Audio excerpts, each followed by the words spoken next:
पावसाळ्यात आमच्या भागात ही भाजी केलीच जात्या आणि गौरी गणपतीत पण गौरीसाठी निवेद म्हणून ह्याच मिक्स भाजीचा निवेद दाखवतात. शेपू आणि भोपळीची मिक्स भाजी.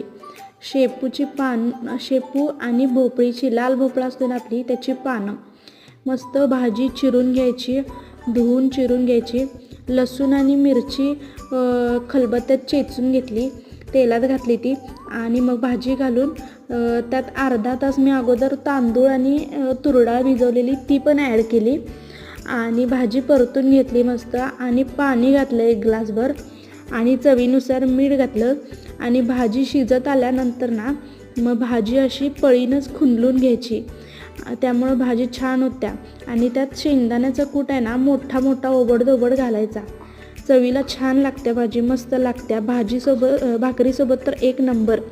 चला पटकन करा आणि सबस्क्राईब करा.